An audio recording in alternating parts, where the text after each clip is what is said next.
ഇന്ന് നമുക്കൊരു മസാലക്കറി ഉണ്ടാക്കാം.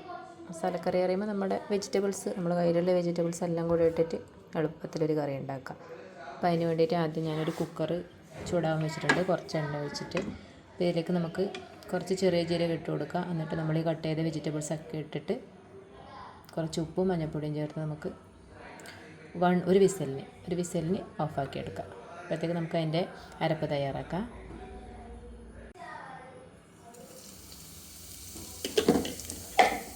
നമ്മളെ കയ്യിൽ എന്താ വെജിറ്റബിൾസ് ഉള്ളത് അതൊക്കെ ആഡ് ചെയ്യാം. അപ്പോൾ എൻ്റെ കയ്യിലുള്ളത് ആഡ് ചെയ്തിട്ടുണ്ട്. കുറച്ച് ഉരുളക്കിഴങ്ങ്, പിന്നെ തക്കാളി, ഉള്ളി, കുറച്ച് പച്ചക്കായ, വെളുത്തുള്ളി, അതെല്ലാം കൂടി ഇട്ടതാണ്. അപ്പോൾ നമ്മുടെ കയ്യിൽ ക്യാരറ്റ്, ബീറ്റ്റൂട്ട് അങ്ങനെയുള്ളതൊക്കെ ഉണ്ടെങ്കിൽ അതെല്ലാം കൂടെ ആഡ് ചെയ്യാം.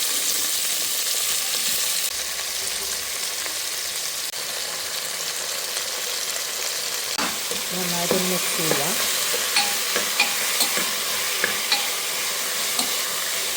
ചൂടുവെള്ളം ഒഴിച്ച് കൊടുക്കാം. എന്നിട്ട് നമുക്ക് ഒരു വിസിലിന് ഓഫാക്കാം.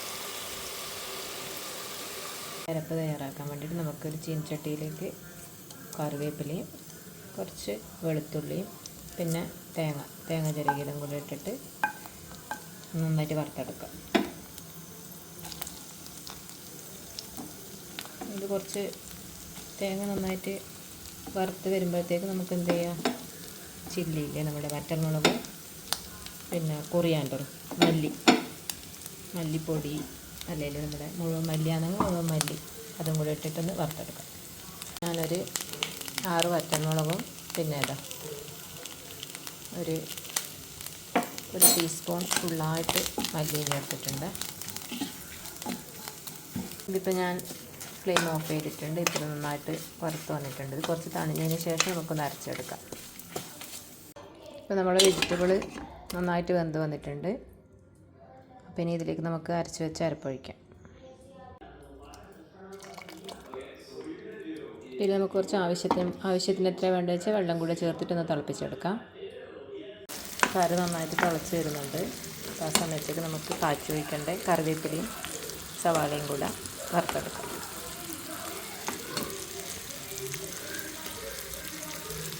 അപ്പോൾ ഉള്ളിയും കറിവേപ്പിലെല്ലാം നന്നായിട്ട് മുരിഞ്ഞ് വന്നിട്ടുണ്ട്. ഇനി ഇത് നമുക്ക് കറിയിലോട്ട് ഒഴിക്കാം. അപ്പോൾ നമ്മൾ കറിയെല്ലാം റെഡി ആയിട്ടുണ്ട്.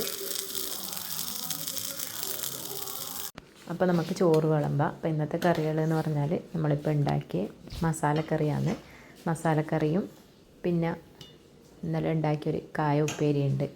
അപ്പോൾ നമ്മുടെ തന്നെ പറമ്പിലത്തെ കായയാണ്. അപ്പോൾ കായ ഉപ്പേരിയും പിന്നെ ഒരു പപ്പടം, പിന്നെ പഴുത്ത മാങ്ങ ഉപ്പിലിട്ട് വെച്ചതാണ്. പഴുത്ത മാങ്ങ ഉപ്പിലിട്ടതും പിന്നെ ഒരു അച്ചാറുമാണ്.